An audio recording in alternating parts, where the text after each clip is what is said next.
Well, felt like all the goals used up on Saturday. Tonight, just not able to find the back of the net. Yeah, it's a tough one to take because I think we had, I don't know what it is, something like 40 odd box entries and creating chances, but it just felt like it wasn't going to go in tonight. And credit to them, I thought they defended very, very well.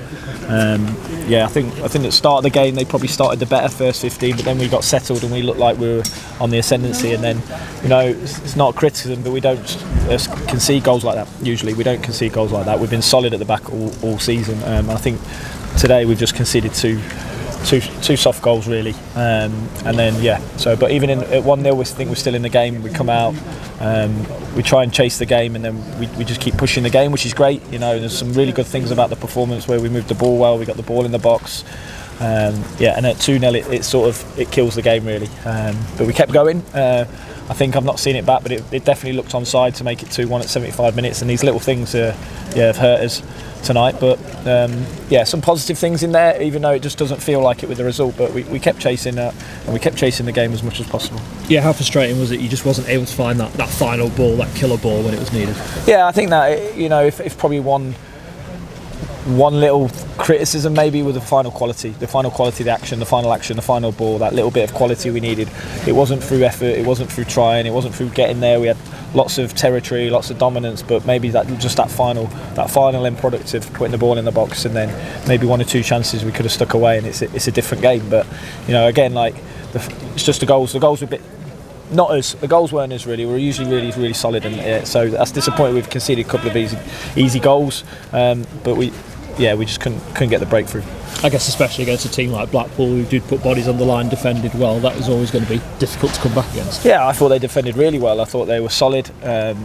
We know they were what they'd be, 4-4-2. They were good on the counter attack, which hurt us at a couple of moments. But we've dealt with that for the majority of the game really well.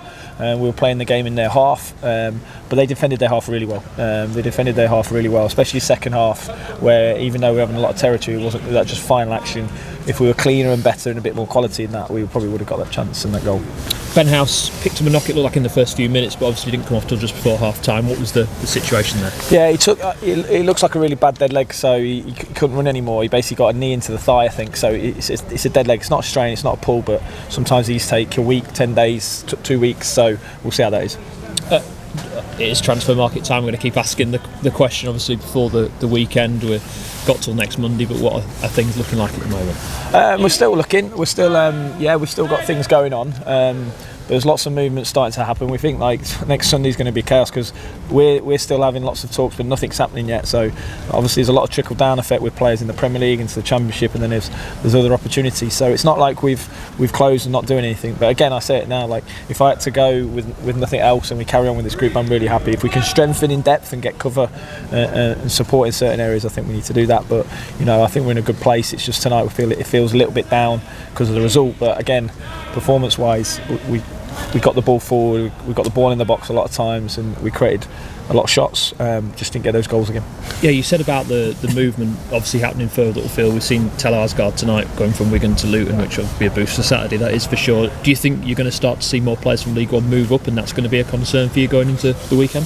I think so, yeah. So I think that's what's starting to happen. You're starting to see it move a little bit more after the midweek games and all those things. So I think we'll start to see a bit of movement over the next 72 hours. But yeah, let's see. We're in a good place. And does it feel, is there a pressure at this stage to think if a good bid comes in for a player who's out of contract in the summer that you're going to have to look at it, or are you thinking that we want to keep hold of everybody? Oh, we want to keep hold of everybody. That's what we want to do. And I know Liam, Jez, the board also want to keep hold of everyone because we think we've got a good group together. So we think we can keep pushing. Results not gone for us tonight, and that's disappointing. But we think we can keep pushing and try and push as much as we can. We have to be better, especially in both boxes with the final action and how we defend. But we've got a good group, and we want to keep pushing. And is it very clear with some players that there would be a tipping point when it comes to money-wise? Bids coming in. That's not. That's every player in every club in every world. There's always a tipping point for every player across the world when it comes to a point. But we're strong in what we do, and we're happy with what we do, and let's see. But at the moment, we're pretty stable and pretty happy. And just finally on Dylan Duffy, obviously going out to Chesterfield, made his debut tonight, set up a goal as well. What's the thoughts behind that move? Yeah, we just thought Dylan, needed some more football over the last sort of, this season. He hasn't got as much football, and we really believe in Dylan. He's a great young player for us, and we just didn't think he was going to get on the pitch enough. So we thought we could drop him into League Two. Chesterfield, a great club, go and play and get more time and come back in the summer, a more experienced player for playing more games. One thing Dylan hasn't had is consistency of games, and we want him to get some consistency of games because we think that's the next stage for him to improve and keep pushing him as a player, and that's what he wants to do as well. So we're really happy for that, and then he comes back in the summer, hopefully a more experienced player, which is really difficult to get an experience coming on here, 20 minutes start here and there. It's really difficult to get him going, so it's important for him in his development that he goes and gets loads of games.